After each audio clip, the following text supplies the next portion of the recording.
I'm so glad you're back to Growth Factor. You're looking at, I'm going to point, I think, in this direction, that direction. I don't know. Zoom always messes me up. But this is Dr. Thomas SEYFRIED. He's amazing. You can find him all over the internet, all over YouTube and many other apps. And he's basically here to tell us about cancer. There's so many myths, and a lot of us worry about it because we have friends or family that we lost to cancer. But the reason I do my show, I want to let you know why I invited the doctor professor here, is that I used to have anxiety really bad. I had doom feelings. It was probably depression. And if I can just take some of that off your plate, I'm looking for answers just like you are. So that's why I have the professor here. I'm going to tell you a little bit about him, but then more in the interview, I'm going to tell you more because he has such a huge resume. But I'm going to tell you first, he's a professor of biology at Boston College. He has his PhD in genetics and biochemistry from the University of Illinois, Urbana in 1976. He did his undergrad work at the University of England, and he recently received a very distinguished award. It's called the Alumni Achievement Award. That's so incredible. He helps so many people. I'm so glad you're here to listen to him. He has his master's degree in genetics from Illinois State University in Normal, Illinois, and he served in the U.S. Army 1st Cavalry. He got a lot of medals and commendations. So I just want to read that to you because there's so much more to talk about. Can we start, please, with the cancer myth, Professor Dr. SEYFRIED? Oh, thank you very much, Amalia. It's nice to be here on your program. Cancer myths. The biggest myth is cancer is a genetic disease. That's the singular biggest myth. It's not a genetic disease. It's a mitochondrial metabolic disease, which means basically that cancer originates from damage to an organelle in our cells called the mitochondria. They often call it the power plant of the cell because it makes most of the energy for all the cells in our body. So when that little organelle gets damaged or dysfunctional, it starts the path to dysregulated cell growth, which is the definition of cancer. So the definition of cancer is cell division out of control, disorganized cell growth. And that starts with damage to the mitochondria in the cell, leading then to downstream genetic mutations. So the myth is that cancer is caused by mutations. The truth is that the mutations are the result of the damage to the mitochondria. So most of what we do in the clinics to manage the disease, most of the research that's being done throughout the world is probably a waste of time. And I say that because we're not making any major progress in managing cancer, and that's because the theory of the disease is incorrect. And once people realize it's a metabolic mitochondrial problem, then you're going to see real achievements in reducing the deaths from cancer. So the greatest myth, cancer is a genetic disease, is a myth. Cancer is a mitochondrial metabolic disease, and that's the truth. What I appreciate about hearing that is so many of us feel like my father had this, my mother had that, my siblings, my grandparents, so then I'm probably doomed and I'm afraid I'm going to get what they got. So I love hearing that cancer in particular is not genetic, because that helps a lot of us with our anxiety and fear. And also what you're saying helps us feel like perhaps we have a little control of what's going on, instead of just feeling like, oh my gosh, I got this diagnosis and now I got to trust in the doctors and I'm losing control of my body. Yeah. Well, I think you have to recognize there are genetic risk factors. Like you mentioned, the BRCA1 and P53, these are risk factors. They only put you at risk if those genes damage the function of the mitochondria. And no known genetic inherited risk factor is 100% penetrant. Even those who have BRCA1, the mutation that affects or breast cancer, you know, about 50 to 60% of women that would have that mutation are at risk for developing cancer of the breast, but 40% are not. So you don't, and you can modify that by things you can do to reduce the risk significantly. So there are genetic factors that are risk factors, but they're not the cause of the disease. Because if they were the cause, everyone that would inherit that mutation should get the disease, and that's clearly not the case. So yes, you are in charge of what you can do to reduce your risk. Even if you were diagnosed and said, oh, I have, like you mentioned Angelina Jolie. Well, she went out and had breasts and ovaries removed. But if you could also use diet and lifestyle modification to reduce the risk as well. So, because it's not a fait accompli that if you have that mutation, you're going to get the disease. It can be modified. So, the only origin of cancer is damage to the mitochondria. If the mitochondrial damage can be avoided, cancer will be avoided. Oh, you just had me thinking. So do you think it's better to cut and chop, like take off our breasts and our ovaries or take out our prostate? Or should we maybe cut and chop food? Is it food that can Well, help us? I don't. I certainly, if the mutations, and besides, just because it might involve, like the highest prevalence for a genetic risk factor is the Li-Fraumeni P53 mutation, where about 80% of the people with that mutation will develop some form of cancer. 80, but not all. So it's not 100%. There's no mutation that we know of that causes cancer 100% of the time, which means, and P53 is a mutation that affects mitochondrial function. So clearly that gene damages the organelle that's responsible for the origin of cancer. Now, you can remove organs, but with P53, but you could get cancer in almost any organ. So what are you going to do? I mean, you can't go out and remove all your organs to prevent you from, right? Think about it. It doesn't make any sense. But you can try to reduce the risk, because if you can keep your mitochondria healthy, the probability of getting cancer is very rare, almost remote. And how do we know that? Well, we know that because every known cancer has damage to the mitochondria, and they ferment. They get their energy through a mechanism that doesn't involve oxygen. So they get energy without oxygen, and that's called fermentation. And our primitive ancestors, are what they call aboriginals, rarely, if ever, had cancer. The great humanitarian Albert Schweitzer would look at the African populations in the jungles. They never had cancer. He never could find anyone with cancer.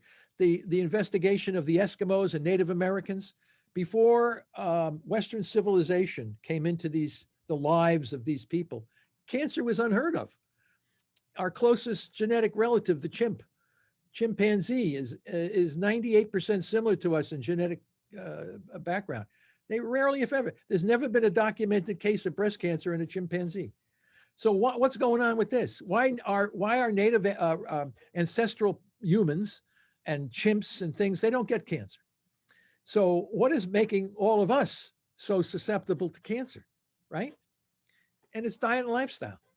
The Western diet and lifestyle is putting us at risk, not only for cancer, type 2 diabetes, obesity, cardiovascular disease, dementia, all of the major chronic diseases, including cancer, are all the result of diet and lifestyle issues.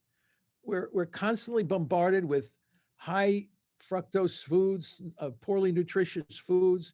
We don't exercise. We're stressed out. We're doing all those kinds of things put us at risk for damaging the mitochondria in a population of cells, putting us at risk for cancer. Okay. So the prevention of cancer is keep your mitochondria healthy. If you keep the mitochondria, how do you do that? Well, you do restricted food intake periodically, eat foods that are very low in carbohydrates. Don't forget, our ancestors never had access to Hershey bars, or they never had a supermarket full of highly processed foods. They'd have to go out and kill what they ate or grow some vegetable that they could eat. They weren't driving up to McDonald's and having somebody hand them a big Happy Meal through the window. They don't even get out of the car. They don't even use the exercise to get out of the car to get the food. I mean, you try to compare that with trying to run down a big elephant and kill it and butcher it. I mean, there's a lot of energy that goes into that, and there's no sweet involved with that, right? So think about it. Those people never had cancer. They say, whoa, they didn't live long enough. Believe me, they did. There were some people that lived quite a long time, and they never. So we already have well documented from a variety of different ways. Oh, they say these people never, our ancestors didn't, when the Eskimos, they didn't go to doctors. That's not true. They love to go to doctors. This is reported by Robert Lufkin and some others. or not Robert, but Sam Apple. And so we have plenty of evidence that cancer is a disease of civilization. We ourselves, our diets and lifestyles are putting us at risk. And so the way you can get away from this is try to adopt a diet lifestyle issue that reduces risk factors, right? Smoking. Smoking was a terrible risk factor for cancer. Now our society has come to realize that we stopped smoking for the large part for many people, and cancer rates went down tremendously. Okay, but right now, every day we have over 1,600 people a day dying from cancer in the United States, documented by the American Cancer Society. Every year they come out with their numbers. You know, how many new cases we have and how many people are dying from cancer. And you see the numbers are quite sobering. What is going on with 1,000 over almost now 1,700 people a day are dying from cancer? And it doesn't go down; it goes up. And people say, well, it's going. It is. It's increasing at the same rate as the population is increasing, but there's no drop. We're not dropping death rates from cancer. All those drugs you hear about advertised on television, the Keytruda, the Opdivo, chance to live longer, do this and do that. It's all bullshit. It's all based on the gene theory of cancer. If cancer is not a gene, if it's not a genetic disease, all that stuff is down. It's never going to reduce significantly the death rate because the theory based on the treatments is incorrect. It's a metabolic disease, and we can take charge of that. We actually can. We have the capability of modifying our risk for cancer, type 2 diabetes, heart disease, all of these things. I mean, we have an obesity epidemic, right? Everybody knows this. They don't want to talk about it. Obesity is now replacing smoking as the number one risk factor for cancer. I mean, we have control of that. I mean, it's not easy, but you can control it. All the risk factors, most of the risk factors for cancer are now controllable when you understand that it's a metabolic disease and not a genetic disease. Because people who think it's a genetic disease say, oh, it's my bad luck. That's incorrect. It's incorrect. The mutations are all downstream effects. They're not the cause. So we're focusing almost the entire cancer industry is focusing on downstream epiphenomena, not the real problem. So in a nutshell, that's what it is. We published a lot of papers on this. The problem is it's a message that few people want to hear. Certainly the pharmaceutical companies don't want to hear it. Certainly the academic cancer industry does not want to hear it. And also the people, the population of people in our society are not really excited to hear about it. They'll roll the dice and say, oh no, I like to eat the way I am and I like to do what I like to do. I'm very comfortable and I'll roll the dice and maybe I won't get cancer. So, but they can take charge of it once you know how to manage it. So, and where its origin, if you know how it starts, you know how to manage it. So it's not an insurmountable problem. It's just that, we have people in the society that may not know this. So many questions, so many questions. So my first one is, you just mentioned number of people dying of cancer. How many are actually dying of cancer or the treatment? And there's a reason I'm asking it. It's regarding my father. Yeah, no, that's an extremely important question. And it's a very interesting kind of question because I think a significant number of people treated are dying from the treatments. And let me give you a couple of examples. Well, first of all, that if you're exposed to toxic poisons and radiation, that's not healthy. That for some people who are on the cusp of ill health, that can push them over. Also, you also see many times they'll say he died from the complications of cancer, which is often he died from the treatment.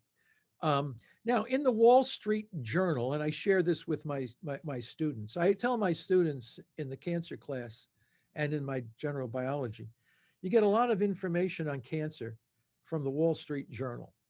So for a variety of reasons, most of it's a new drug that's going to come out and see how much profit you can make on this new drug, which is based on the gene theory, which is obviously not going to help many people in the first place.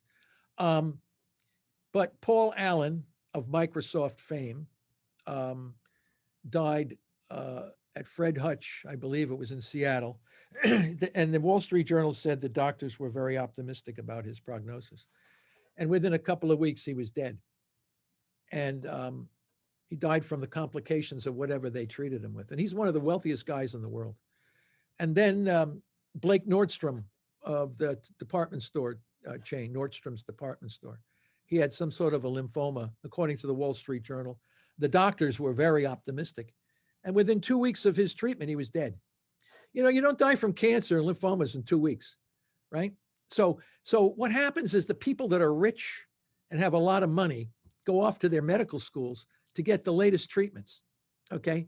The poor people can't afford all that stuff. So they have a better chance of survival than the rich. They go off and they get all these special immunotherapies and all this kind of nonsense. And the next thing you know, they do really well at the beginning. As a matter of fact, it looks like, whoa, miraculous. It's miraculous. As a matter of fact, it was shown, big paper published, that many of these drugs, they make the tumor look like it goes away, but you only live 2 extra months, 2.4 extra months. Can you believe this? I mean, we are so given so much misinformation by allowing drug companies to peddle their drugs on TV every night, giving the false impression to the population that things are really hunky-dory. And if you have a cancer, we know how to treat your special cancer. We have the tools. Are you kidding me? We got 1,600 people a day dying. And yes, we have a lot of survivors. People say, oh, it must be worried about a lot of survivors, right? But a lot of those cancer survivors pay a terrible price for their survival. I mean, they're surgically mutilated, they're burned, they're poisoned. I mean, a lot of times they have all kinds of other maladies associated with the treatments that they were given. Oh yeah, I survived my cancer. You know, it was really tough battle, all this stuff. But now you have digestive issues, hormonal issues, neuropsychiatric problems. You got all kinds of problems for surviving your cancer. That's nuts. You shouldn't have all that. That's nuts. What are they doing? So, and the answer is, if cancer is a mitochondrial metabolic disease, we can drop the death rate by 50% in 10 years, and we can bring people's health back.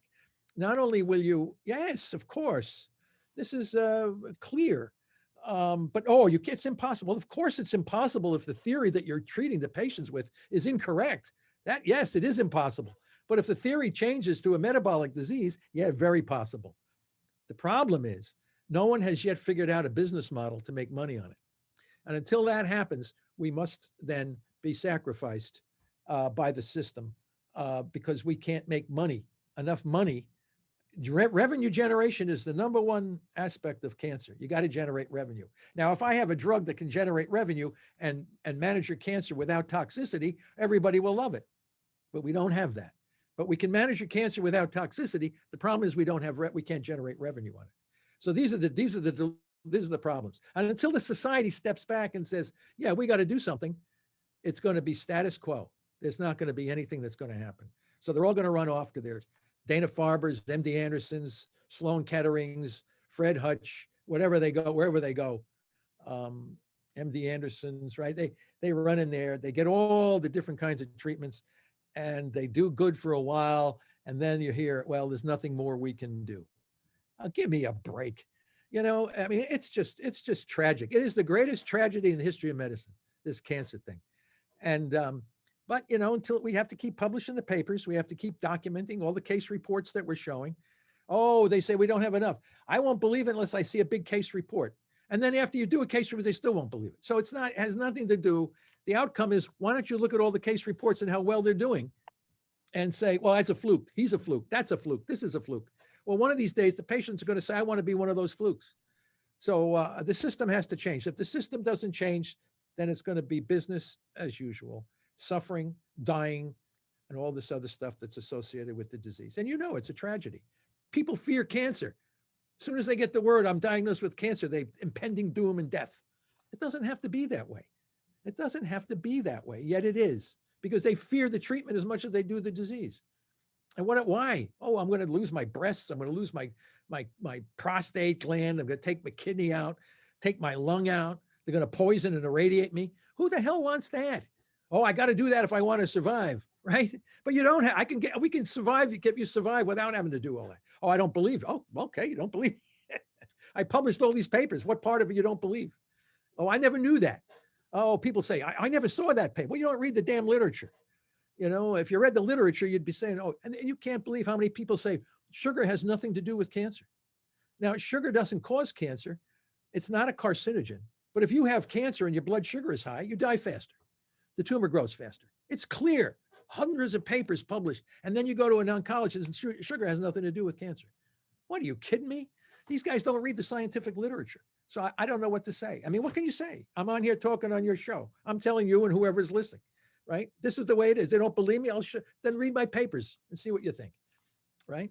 If you say, I don't believe it. Well, hey, listen, there's a lot of people who actually believe stuff that is incomprehensible, that anybody could believe some of these things. But but you know, what are you going to say? But anyway, you can always look at my papers and read the information and see it if you don't believe what I'm saying. We're going to go over your papers in a moment. And I'm also going to ask you in a moment about Steve Jobs and pancreatic cancers, because I'd really like to go over the most dangerous cancers, but I'm tell a story real quick. The reason I asked you, because I have experience in this, how many are dying of cancer or the treatment? So when my dad got COVID, our whole family, except for me and one son, I guess because we're O blood, I don't know, got the COVID in June of 2020. Now, my dad at the time, he's 80 now, totally fine for who he is. He was 78, obese, sedentary, prostate cancer, AFib, high blood pressure. I would used to say high cholesterol, but now we know it's a myth, and I'll talk to you about that in a moment. So my dad was at the hospital because his oxygen was 88. So God forbid he was dying of COVID. And what did I do? I said, Mom, I don't know how this hospital treats it. I know Dr. Thomas Yadigar at Tarzana Hospital in California, Cedar Providence. He knows what he's doing. He's saving tons of lives. We pull him out. My mom signs an AMA paper against medical advice. They warned us it might not be covered by insurance. We said, we don't care. Take him to Tarzana. He was there 5 days. The doctor said, basically, I'm not going to say who, a doctor who I spoke with said, you know, your dad was dying. I know the way this disease goes. They're treating him for pneumonia at that hospital. Here we treat for cytokine storm. And I think a lot of what you're talking about, probably we can talk about cytokine storm. So that's why I asked you. A lot of people ran and did certain things to their body because they were so fearful. And I feel blessed. I didn't have to run and do anything. I said, you know what? I think if we go to the right doctor and we have the right hospital, we probably have a chance with COVID. But what I noticed, and what I noticed is not only was it obese people, and I talked to 2 lung specialists dealing with COVID, it was alcoholics. It was anyone inflamed. It was people currently going through cancer treatment. It was people who I noticed bodybuilders, Professor Dr. SEYFRIED. It was bodybuilders. It was long distance runners. Anyone who was overly doing it, like too fat, exercising too much, they probably had cytokine storm. So we'll talk about cytokine storm. I'll get back to my other questions. Do you talk about cytokine storm at all? Well, cytokine storm is it's in the case of cancer, it would be tumor lysis syndrome, and some people die when they get an immunotherapy. It can sometimes kill so many cancer cells together at the same time. They release a massive amount of it's a cytokine storm basically, and they die quickly from that. So you know, our approach is to grade the tumor slowly over time using the press pulse metabolic therapy, so we completely avoid any cytokine storm or tumor lysis syndrome. But you're correct in defining that many of the people that did suffer and die from COVID, most of them had some sort of comorbidity with their condition, whether they were older or even younger people that are immunocompromised or obese, or there was a whole slug of things that would put you at risk. And again, where did all those people develop the risk for being killed by COVID? The diet and lifestyle issue.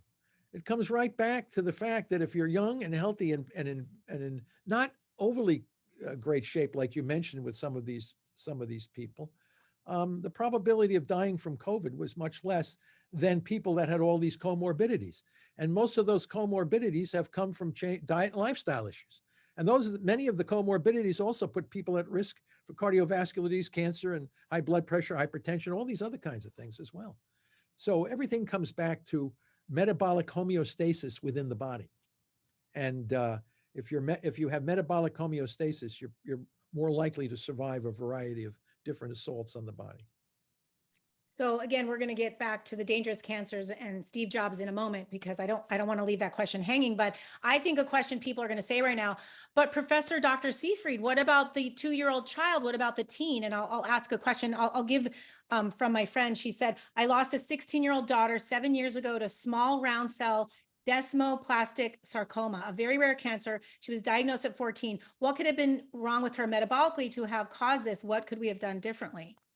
Yeah, well, how that initial disruption of the mitochondria happens can sometimes be easily determined and sometimes less easily determined. So for a 14-year-old girl to have a mitochondrial abnormality in a population of cells that ultimately grew out of control is not clear in that case. In other words, what could that young lady have done to prevent herself from getting that cancer?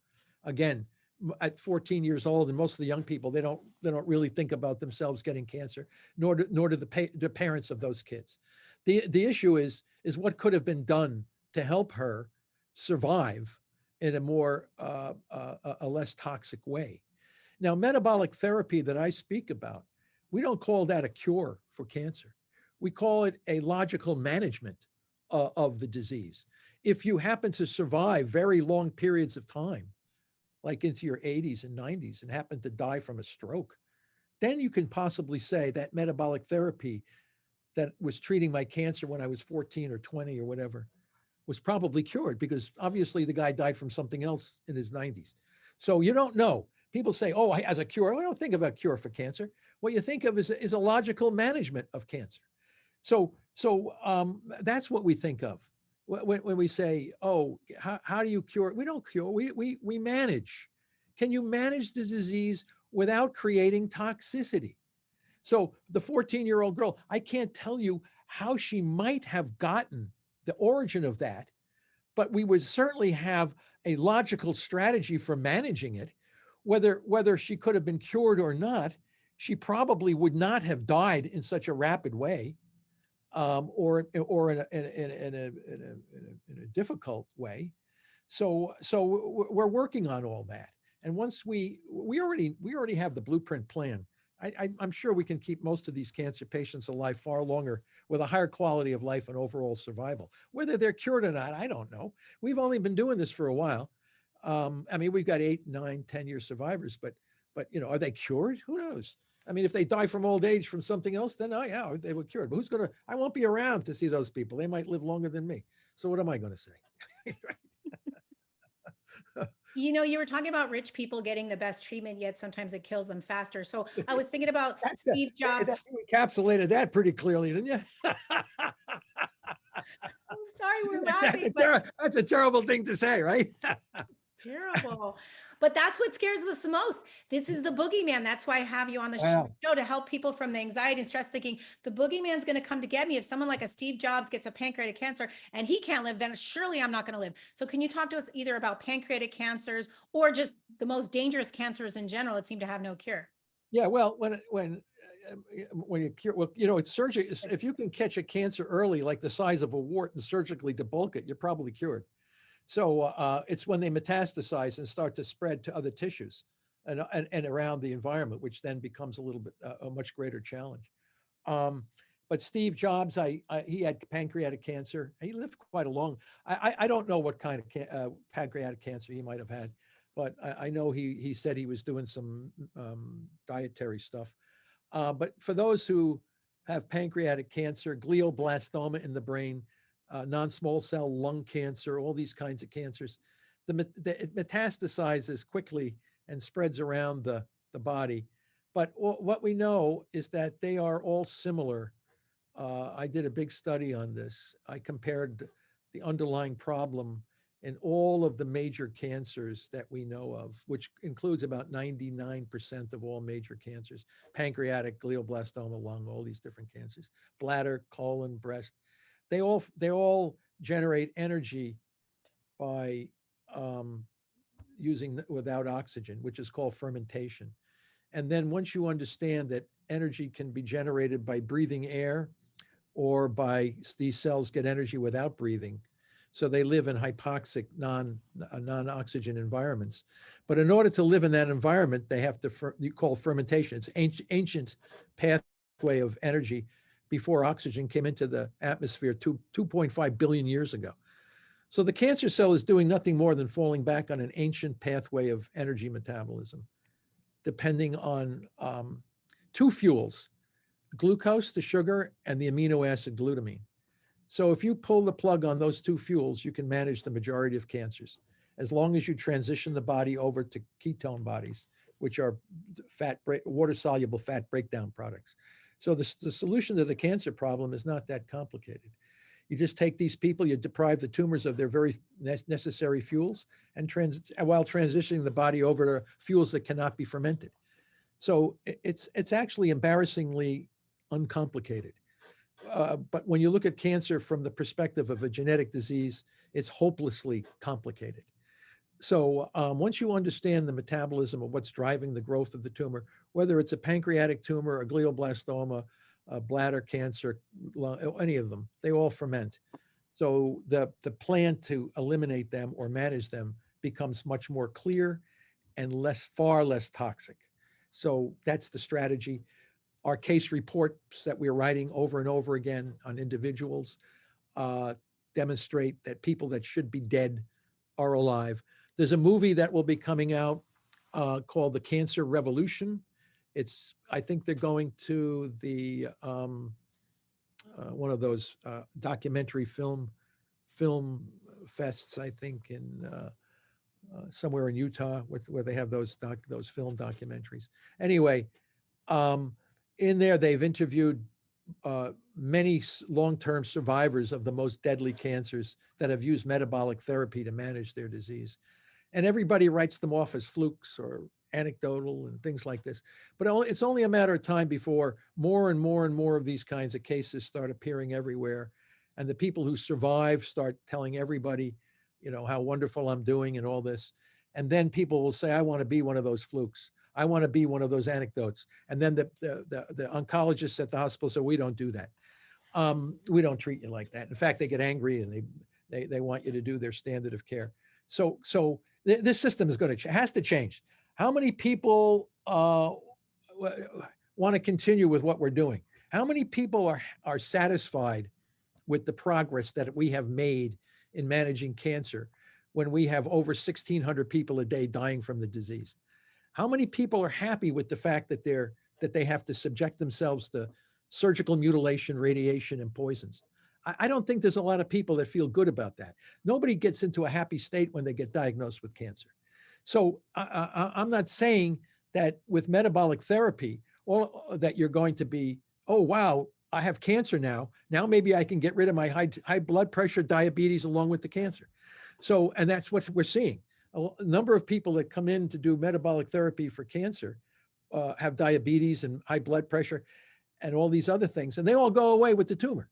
So Guy Tannenbaum, you should interview this gentleman. Advanced prostate cancer. He had 9 months to live, they said. He's out now 3 years, and he's doing remarkably well. He lost 110 pounds. He got rid of his high blood pressure, his type 2 diabetes, hypertension, got rid of it all, and his prostate cancer. And people say, oh, I want to do what Guy does. Well, Guy did water-only fasting for like 10 or 12 days at a time with intermittent keto. And so, well, okay, I don't want to do what Guy's doing. Okay, then take the chemo and radiation, get your prostate pulled out. I mean, these are the choices, right? So, but more and more people are going to say, and he's on the web telling everybody how healthy he is. He feels great. He's wonderful. Never felt better in his life. It's like, so it's a metabolic therapy which can manage not only cancer, but a lot of the conditions that put the body at risk for developing a neoplasia or a tumor in the first place. So, but people say, oh, if that's so true, how come everybody doesn't want to do this? How come everybody doesn't know about it?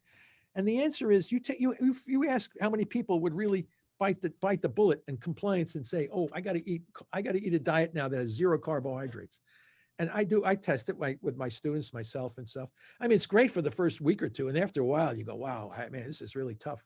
Or water only fasting. You have to change your mindset. The mind The mind-body relationship has to begin to change. The motivation is you want to stay alive. The goal is how long can I stay alive with a diagnosis of cancer? How can I manage my own disease with the help of knowledgeable professionals who can guide me through the gauntlet of what I need to do to maintain control of the growth of these cells, and I want to degrade them slowly over time, and that's metabolic therapy.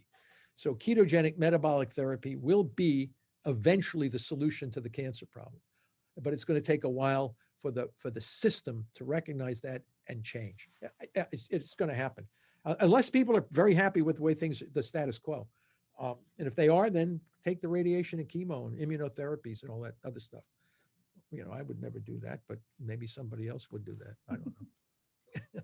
My friend Dovey actually sent me some videos from Guy Tenenbaum. And what I saw is he, at some point in his cancer, he did a 45-day water fast. So he had to add vitamins or some certain food. I think he did 35 days of something, no? Yeah. No, it wasn't 45 days. I think he when he came into my office here, he was on an 18-day water only fast. Oh. Now, But you don't go out and do that. That's like saying, "Oh, I want to run a marathon. Let me run. Did you practice at all?" No. I weigh 300 pounds. I want to do a 26-mile run. How do you think that's going to go? Not well, right? So a Guy Tannenbaum did small fasts at the beginning. He built his body up into a tolerance routine, and he was eating. He then would start to eat the kinds of foods that would be extremely low glycemic, highly nutritious kinds of foods, and he balanced his body. So, but he is a survivor, long-term survivor who got rid of a lot of other conditions that he had. But he's not alone. I mean, we have many people that are doing this. You just have to know. We developed the glucose ketone index calculator to allow cancer patients to know whether they're in this therapeutic zone, and then once they get into that therapeutic zone, then we give them certain low dose drugs that work together with this new metabolic state to precision kill tumor cells. Our metabolic therapy is the real precision medicine. What it does is it enhances the health and vitality of your normal cells while killing tumor cells without toxicity. That's precision medicine, not this immunotherapy crap and all these other crazy things you hear. They're all based on a flawed theory. When the theory is wrong, those things are not going to be, yes, they will help some people, but they're not going to help the majority of people that have all these different kinds of cancers. Metabolic therapy will be able to manage cancer in the majority of people, okay? But they need to know what to do and how to do it. They need to have professionals that will guide them, consult them, and show them what they should do and what they should not do. It should be a feed-forward feedback between the patient and the caregiver. The problem is we have very few physicians that understand anything about what I just said. They're clueless as to recognize the biology of the disease they're treating. They don't know cancer is a mitochondrial metabolic disease. How could you treat somebody for a disease when you have no clue as to the biology of the disease you're treating? So there has to be a real there has to be trained people that understand. Cancer is a metabolic disease. How are we going to help all these people use, and you have to get people that buy onto this. You have to have people that are motivated to want to do this. Listen, there are some people, no matter what you say, they can't give up food for 5 hours, right? Okay, we have radiation and chemo for you. Okay, we're not going to take that away for those people that lack willpower and self-discipline. We definitely have the radiation chemo immunotherapies. We'll be more than happy to treat you that way. But for those people that want to take charge of their own soul and existence, we have another alternative approach that you might want to consider once you become educated enough and work with an individual that understands the concepts. Makes sense, right? Right? I mean, this doesn't make sense to people. I don't know. I mean, we consider it the new way to view cancer. So we don't ever want to stop somebody from taking radiation or chemo. I mean, if that's what they desire, we think that should always be available for that. So we don't want to say, oh, people should never be irradiated or treated with toxic poisons to kill their tumor. If that's part of the standard of care, some people say, I think I need radiation and I think I need a lot of chemo. Okay. Well, it'll be there for you. But for those people who don't want it, Why don't we tell? Right now, the system does not allow people to recognize that there is another way to manage cancer that is non-toxic, but it requires a lot of personal discipline. And if the person, well, I don't have any personal discipline, great, then you do the standard of care. So, but the alternative should be there, and it should be, people should know about it. At least they have the option. I'm not saying people should do metabolic therapy any more than I should say they should do the standard of care. Whatever they think they should, in their particular lifestyle and the way they view it, they should have the choice, or at least they should know about it and compare and contrast what should be done for managing their particular condition. So right now they get no choice. It's either this way or the highway, standard of care or the highway. You don't really have any other options. And when you ask most oncologists, is there another way? No, this is the way it is. So, and that's wrong. There should be options. They should be given options too. What I appreciate most about all of the lectures and everything I've read that you've written and all your thoughts is that once we get a scary diagnosis, especially cancer, we feel like friends throw things at us, doctors throw things at us, neighbors, everyone's giving us their opinion, and we don't know where to go. Who do I trust? What do I do? So what's interesting, I'm going to relate this to what just happened to my dad. So my dad has COVID-19 right now for the second time. He's 80 now. And he went to the hospital. They said, you're COVID positive. And they gave him a pill by Merck called Lagevrio, something like that. So I look, it says released by emergency use, experimental, and it says not FDA approved. So I said, Dad, hey, let's read the product insert. What are the long-term side effects? What are the short-term side effects? We don't know. So it's a very similar thing with cancer. We get a lot thrown at us. Do we even look at the product insert to know what we're putting in our body, the injection, the radiation, the pill, the treatment? So I appreciate that. It sounds like you're teaching us we have a little more control than we think. Yeah, we do. But you raised an extremely important point, because there are a lot of medications that can target the energy metabolism of the cancer cells with minimal side effects, like embendazole and fenbendazole, these parasite medications, which are really cheap, and they're very effective and very non-toxic. But again, you have to know how to use this. And there's many drugs that are not FDA approved that could be extremely powerful when used under nutritional ketosis. We've tested them, the drug 6-deoxynorlucine, which is DON. I've spoken about this. We used it here in the clinic or in our preclinical models, and we got really, really good results. It's a glutamine targeting drug. And it really works well, but again, it was used on children with cancer, people with cancer in the past, and they said, oh, it was too toxic and didn't work. Well, you gave it too high of a concentration, you didn't know how to use it, and you weren't targeting the glucose at the same time you were targeting the glutamine. So you're not going to get the complete efficacious control if you don't know how to use the drug that you're working with. Again, but now it's not for human use. All I can say is if I were diagnosed with cancer, I would get myself into nutritional ketosis as fast as possible. I would buy Don. I would get it from a company. I know where to get it, and people can get it. Their problem is they won't sell it to you, but I can get it. Well, how can I get it? Well, I can get it in different ways. I've tested drugs from China. I've tested them to make sure the ones, because some of that stuff may not be good. I test the ones that are good. So yeah, and I would have one of my friends deliver it to me, IV, right? And I would take all the things that I've been working, and I see all my clinical stuff. The problem is people can't think, like your viewers, they wouldn't be able to do that. But I know people who have enough, some people have a lot of money, so I want to do that. I'll say, okay, you can buy the drug, and then you just got to find a clinician that will sign off and say, okay, what are you worried about? You think Don is going to be as toxic as some of those immunotherapies that are killing people? I mean, you got to put things into perspective. People say, oh, the ketogenic diet has a lot of adverse effects. Like what? Like compared to radiation? Are you kidding me? I got to stop eating carbs. It's going to be worse than me taking a toxic poison. I mean, this is nuts, right? So it's the mindset of the people. So, but yeah, no, there's a plan. We wrote the press pulse concept. It was a strategy. You have that paper there with my physician colleagues. And yeah, this stuff will work, man. You just got to educate people and the physicians. You have to educate the physicians and the patients together, and then you start to see big changes. You can get my papers and read them.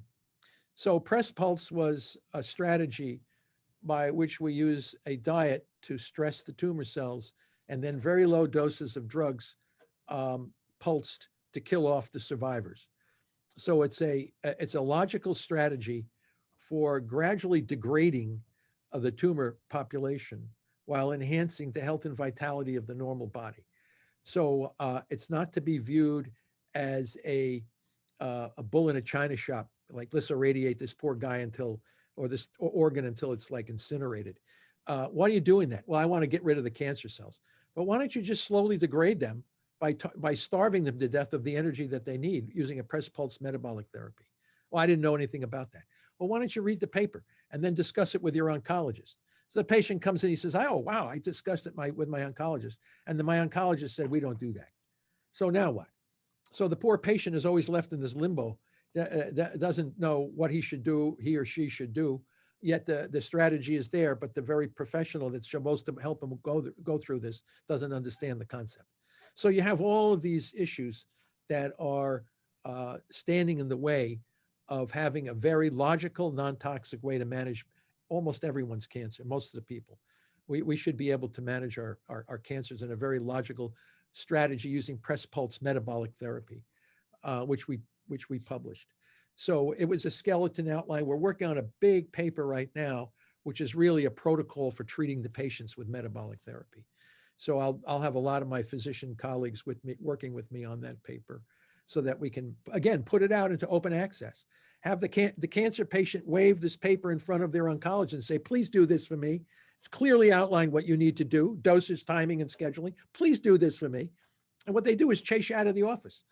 They're trained to do only the standard of care, and they're not trained. And then you get these other guys who, oh yeah, who say, "Well, we're going to give you a whole bunch of supplements and all this crazy stuff like snake oils and all this nutty stuff. But oh yeah, we're not gonna use toxic poisons, but we're going to give you a whole bunch of supplements." Like what? How is that going to target glucose and glutamine? How is that going to put you in a state of therapy? So you got to, and you are 100%, Amalia, where the poor cancer patient goes. He gets all this misinformation, right? He goes to the top medical school, gets misinformation.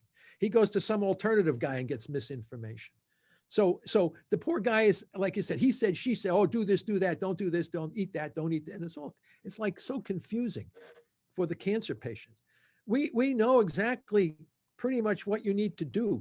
We publish the papers, but we can't find, it won't be adapted by the medical establishment.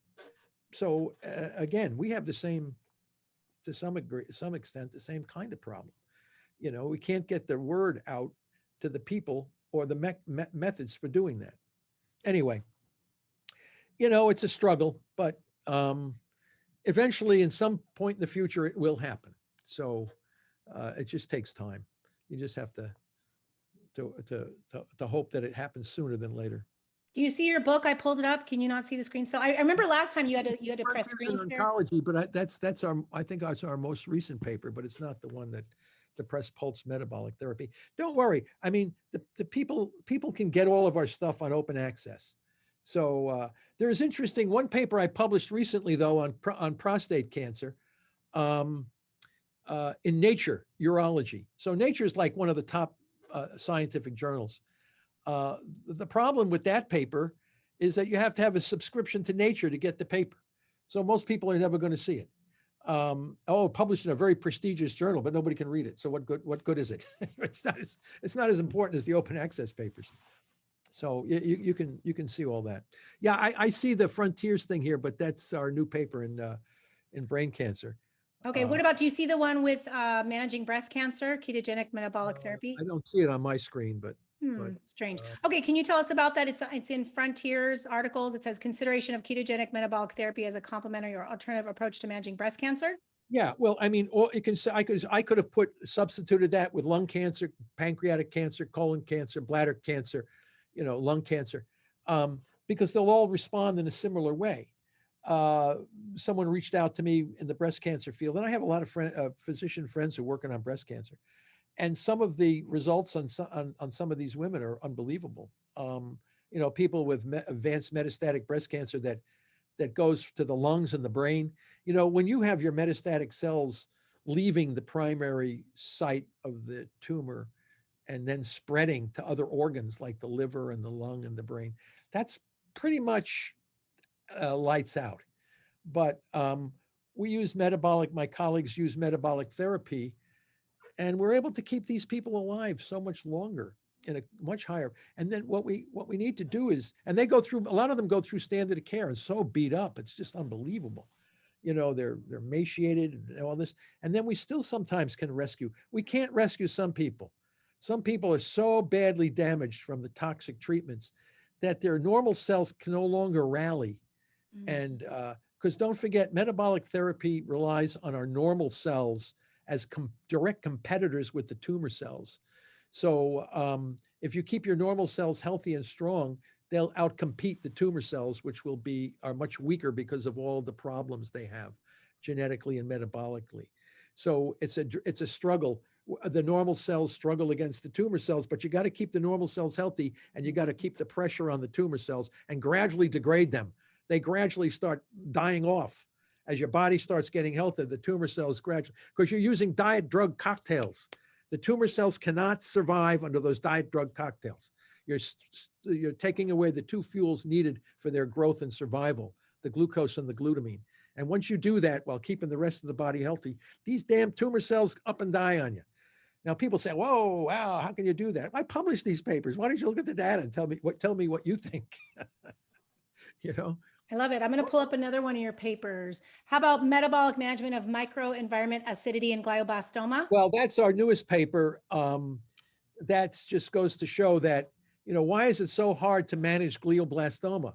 Now, don't forget, glioblastoma is pretty much a death sentence for most people that have it, right? John McCain passed away of glioblastoma. President Biden's son, Beau Biden, died of glioblastoma, right? Edward Kennedy, Massachusetts Senator Edward Kennedy. I mean, these are high profile folks. And if there were a solution to the problem, don't you think those guys would have been ones to get it? But they're all dead from it. But they go into high dose radiation and chemo and all this crazy stuff, and it creates an acidic microenvironment that actually allows the tumor cells to survive even better. So as soon as they survive that first radiation blast, it's like the worst thing you can do to a brain cancer patient is irradiate them. And yet they do it over and over again. And I told them, you're contributing to the demise of the patient by doing that. And you think that would have echoed with somebody's ear? No, got to keep doing that. And I pointed, I never heard of that. I didn't know radiation could make the tumor grow faster, because you don't read the damn literature. We published all these papers showing that the radiation frees up the two fuels that the tumor cell absolutely needs to grow, and you guys making it worse. And they say, well, we didn't hear about that. We didn't have that in medical school. Well, I said, whose problem is that? That's your problem, not mine. I published the papers to show you how this is all working, and all your patients are dying, right? Why don't you look at the survival? 15 months. If you can make 15 months with a glioblastoma, you're doing really well, and yet they do it over and over again, expecting a different result. What did Einstein call that? He called it insanity, doing the same thing over and over again, expecting a different result. When is the field? We have not made a single advance in glioblastoma in 100 years. Think about this. We have the Webb telescope orbiting 1 million miles from Earth, looking at the origin of the solar system, and we still have no advance in the glioblastoma field. Can you believe this? Why? Because the theory under which they're treating the patients is incorrect. You're never going to get any advance if you keep doing the same stupid thing over and over again. It's just like nuts. After a while, I say to myself, maybe I'm going insane. You can see it's so clear if you understand what's going on. And yet I don't know what you have to do to change the system. But I'm telling you what you need to do. I'm telling you how you do it. I'm giving the hard scientific evidence to support what I'm saying in all the publications that we do. And you can see how many hundreds, thousands of people looking at our stuff. You can throw it up there and see how many thousands of views. 85,000 people looked at my paper, and yet did not make one single change in the clinic as the result of the information that I put out there. Now, what's going on with that? They're locked into the system. The system prevents them. There's a lot of very good physicians out there that would love to change this, but they can't do it. The system will not allow them to do it. So you have to change the system. How are you going to change the system? Right? What's the way to change the system? Educate the people. They're the consumers. They're the ones who have to go down and get the treatments from the physicians at the oncology centers. If they say, I want metabolic therapy, they say, well, we don't do that. Well, I'll go somewhere where I can get it done. Okay. So again, and also you have people have to be, they have to understand it's their soul, it's their survival. So it obviously means a lot. It should mean a lot to them. You think they would want to go out and learn as much as possible about this, so because it's ultimately it's their destiny that's under evaluation here. So yeah, there's a lot of things, but I keep, we get a lot of good support from private foundations and philanthropy. It keeps my lab going strong, so I can continue to publish these papers until I'm blue in the face. Eventually, somebody's going to look and say, "Yeah, these guys were right all the time. Why didn't we ever do that?" And you say, "Yeah, well, we told you a long time ago how to manage this cancer, but you guys didn't want to take it up." So, but that's okay. We'll just keep pushing forward. So that reminds me, everything you're saying, it's really hard for doctors sometimes, even if they want to do what you're showing through studies. Like, for example, the doctor that gave my dad the new Merck pill, Lagevrio, and Pfizer just came out with Pavlovit, I think. When you look at, if you just have to read the prescribing information, the insert that normally comes in the packaging, and you see that it's brand new. We don't know your short and long-term side effects. We don't even know if it's going to stop your COVID, start something else. We have no idea, but the doctors have to do it because these huge bodies like FDA, CDC, WHO, NIH say, this is what we're pushing now. And if you just open it and read it. I can't speak for the drugs that are going to be used against COVID, because I haven't tested any of this and I know very little about that. But I mean, we certainly can know about the drugs for cancer. There's a lot of information on that. It's mostly incredible toxicity. But what your father is taking to manage COVID, I have no knowledge about that drug at all, and can't speak to it at all, or know what the adverse effects or the long-term consequences are of that. But what's interesting is when I ask my lung doctor friends, two of them who specialize in COVID, I say, how's COVID today? They say, basically nobody's dying. So why are people taking this experimental emergency use unapproved pill? Nobody's dying today, supposedly. I mean, I'm sure some still are. That's a different question. Why are you giving someone a drug that if they don't need it? Yeah. But that's, neither here nor there. But I focus mostly on the cancer problem. So I think if we can solve that problem, and I think we can, once people start understanding what the nature of the disease is, then I think we're going to make big breakthroughs. So I've always looked at cancer as it's very bright. If the future is, if once they change the view of what the nature of the disease is and realize that it's a metabolic disease, then the approach to managing it becomes, wow, you can use a lot of different things that won't harm the person to manage the disease. So beautiful diet drug combos. Yeah, you're not going to get rid of it tomorrow, but by 6 or 8, 10 months down the road, you're back in top health again, and you have this thing under control. So this is the future, but Amalia, I have no idea when that's going to become standard of care. When I even wrote a paper, for glioblastoma, metabolic therapy. Standard of care, metabolic therapy should be the standard of care for glioblastoma, but and for all cancers, as a matter of fact. But see if I can find that one. Is that the metabolic management of microenvironment, acidity, and glioblastoma? No, that's the new one, but it covers the same stuff. We just published that just published a few weeks ago. Is it the one ketogenic metabolic therapy? Because I do have a question about that. Can you tell us about foods? There are people that feel, they're going to get control of their stress, or God forbid, preventing cancer, being vegan. Some people now say, I want to be carnivore or ketogenic. Your paper right here that I have up on the screen says ketogenic metabolic therapy without chemo or radiation for the long-term management of basically glioblastoma. So what do you say in general for dangerous cancers or general cancers for food? Is it vegan? Is it meat? Is it keto, paleo? Well, we use the glucose ketone index calculator, in which that patient, Pablo Kelly, who's on the web telling everybody how he survived 8 years with a glioblastoma. Mm. Um, but he went into a carnivore. At first, he just did zero carbohydrate dieting, some small amount of fasting. Then he started to shift over more to a carnivore kind of diet, and he was taking various kinds of small supplements.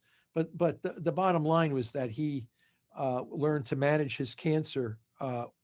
He never went. He never took radiation or chemo, which knocks the hell out of your body. And as I said, if the human brain should rarely, if ever, be irradiated. What are you doing to these poor people? So he chose not to do that. We can manage cancer without irradiating the brain. Once you shut off the blood vessels and starve the tumor cells of their glucose and glutamine, using the glucose ketone index calculator, which Pablo did. So every day he would take a prick of blood from his fingertip and then measure the glucose in his blood and measure the ketones in his blood, and you get a nice ratio. And the closer you could keep that ratio 1 to 1, the better you are in killing and suppressing the growth of those tumor cells. So he had a handle. He knew. And then what he did, he realized that, oh, my tumor is really under control. I'm out. I was supposed to be dead like 2 years ago, and here I'm still alive. His tumor was continuing to grow, but at a very, very slow pace. So then he said, okay, after 3 years, I'll have it cut out. At first, it was an inoperable brain cancer. And then all of a sudden, with 3 years of metabolic therapy, it became an operable tumor. So the neurosurgeon says, I can take this out. So they went in and took it out. And then he said, oh, now I should go back on but they never took it all out. There was always some remaining. So, and then all of a sudden he started like drifting off his rigid therapy. And then it started growing again. It put the fear of God back into him. So he went back down into the glucose ketone index calculator and learned to live with it. Now he's had a second debulking. It grows so slow. Glioblastoma grows so fast, usually kills you within a year or two. This guy's out 8 years, and the tumor, it's like he's learned to live with it. Every 3-4 years, he has a little piece of it taken out. But he should have been dead years ago. He has now 2 kids, and he's very happy with his life, but he's a little under some restriction here, but he knows what he needs to do. It's not like, and a lot of people are like this. They're just managing their cancer. They're learning to live with it. And then sometimes with the right drug diet combo, you can knock it out completely, that you're considered cancer-free. But who knows? All I know is that the person is alive today that should have been dead a long time ago. And that's all we know. So we can't say the guy is cured. We can't say this. All we know is he's alive when 90% of the people with that cancer are dead. So, or more, so, but any event, yeah. So there's ways to do this. There's ways to manage this. I know you got to go soon, so just a few more questions. I had Dr. Dannenberg. Do you want to get it real quick? We can pause. You need to get the call. That's okay. I'll pick it up later. Okay.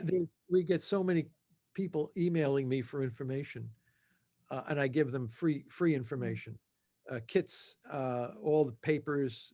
They sit down with their family, and they discuss this information. At least it gives them the knowledge of an alternative approach, and they can do with it what they want.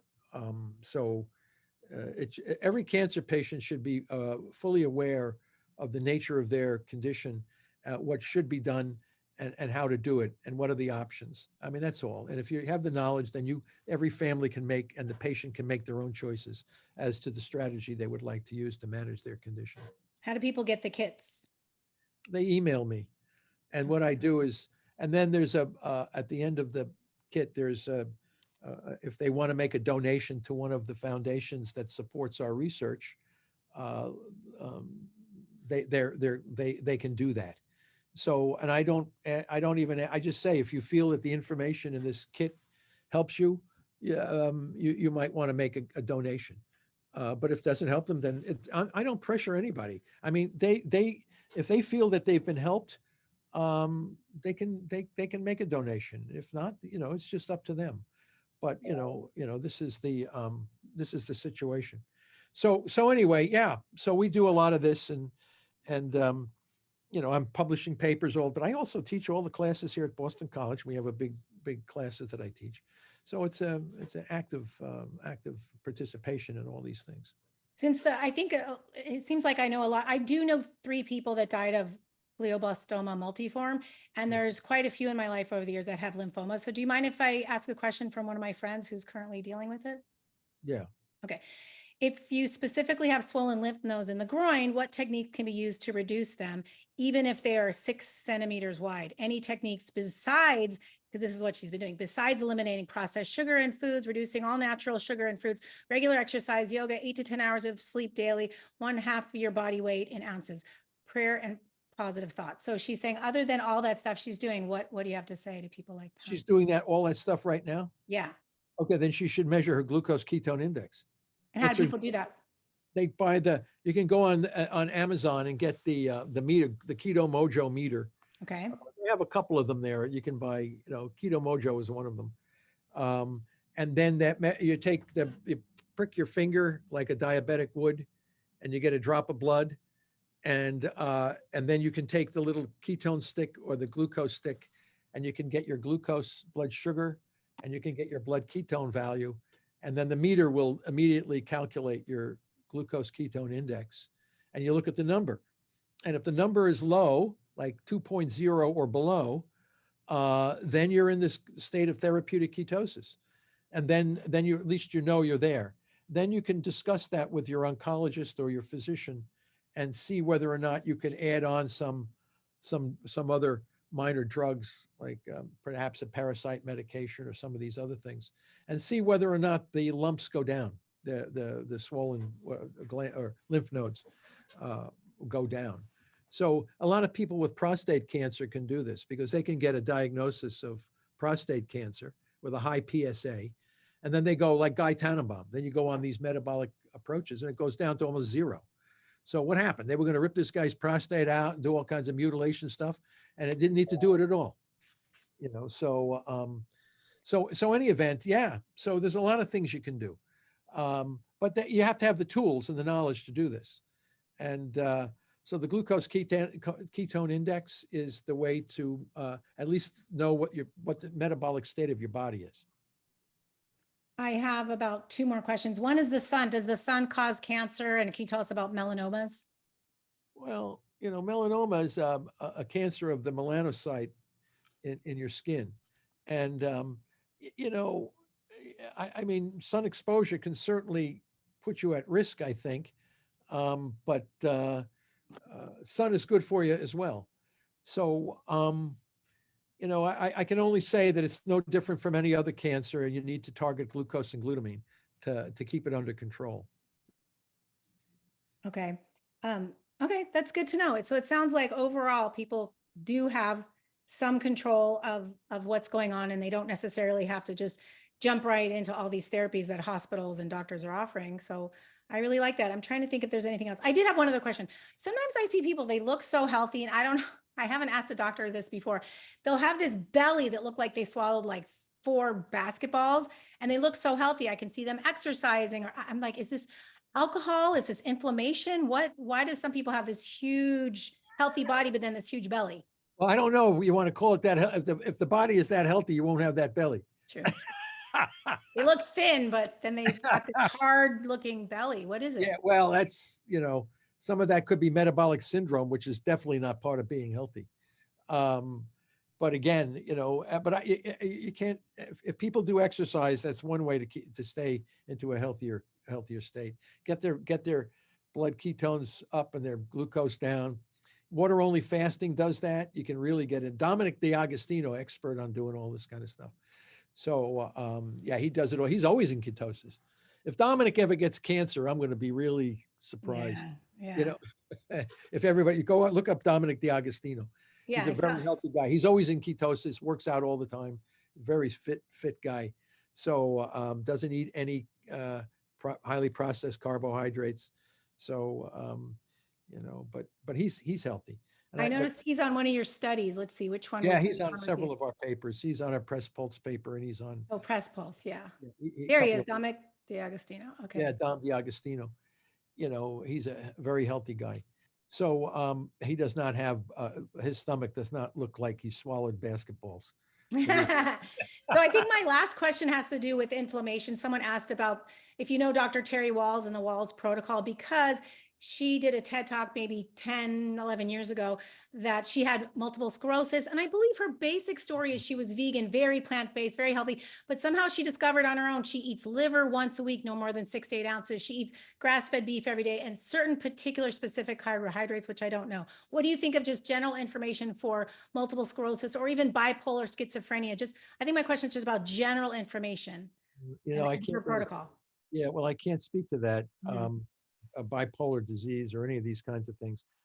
There are reports in the scientific literature that diet and lifestyle issues can impact either positively or negatively on these particular conditions. So, but again, they involve some level of inflammation, and the metabolic approach reduces inflammation. But I can't say that a metabolic approach that we use for cancer would have an impact on bipolar disease or multiple sclerosis.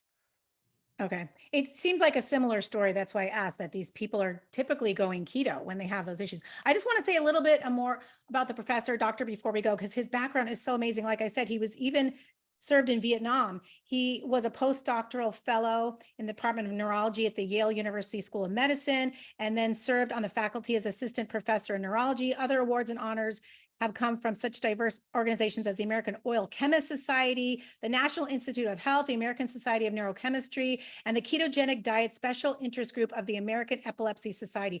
Dr. SEYFRIED previously served as chair scientific advisory committee for the National Tay-Sachs and Allied Disease Association. He's received lifetime achievement awards from the Academy of Complementary Integrative Medicine, the Internal Dose Response Society, the Uncompromising Science Award from the American College of Nutrition for his work on cancer. He presently serves on several editorial boards, including those for nutrition and metabolism, neurochemical research, the Journal of Lipid Research, ASN Neuro, where he is a senior editor. Dr. SEYFRIED has over 200 peer-reviewed publications, is the author of the book Cancer as a Metabolic Disease on the Origin, Management, and Prevention of Cancer, Wiley Press. By the way, you'll see the book is kind of high price for a book, but that's why it has so much information, and it's the very classic Wiley Press. That's why. His book was recently translated into Chinese and is now under contract for translation in Turkish, and his full list of peer-reviewed publications can be found on PubMed. So I just had to say that because you just need to know he has done so much and so accomplished. Anything else you want to teach us before we go? No, I think I've covered. I'd be happy to answer any questions that people may have, because a lot of this stuff is just so new, and when people hear it for the first time, they're like really overwhelmed, and sometimes just are amazed that all of this could be there and they never heard of it, and they get this franchise when they go and ask their oncologist, about this. They get very frustrated and they say, "Oh, no, everything that I'm saying, none of this exists and it's not been proven or evaluated." And then the poor patient doesn't know what to think, and it's very frustrating, because they should know about it, and they should have an understanding, at least of best they can. So I try to publish as much of this in open access journals as I've already indicated, that at least gives them a chance to read it. And I think that's the best we can do at this time until the system changes. And it will change. I just don't know when that's going to happen, because the current system is not working. Yep. And it's interesting, you said the acronym of quite a few times, Standard of Care Today for Cancer. It's the acronym SOC. So sometimes maybe we need to stick a sock in it, because they're doing the same thing over and over when they just need to try something else. I never heard it that way, but I guess it could be. Read Professor's book and read his articles, and then we'll have more answers, and maybe these people can pull the sock out of their mouth and we can learn a lot more. Yeah, well, maybe that's a good plan. Yeah. Thank God you're able to speak freely, and not every doctor can do that. So well, I don't treat patients. You got to remember, I'm not a physician. I can't treat patients. I can't tell anybody what to do or what not to do. All I can do is give them the information, and then they would discuss it with their physicians. Well, we appreciate you. Thank you so much, Professor Doctor. And thank you everyone for being here. Okay. Thank you.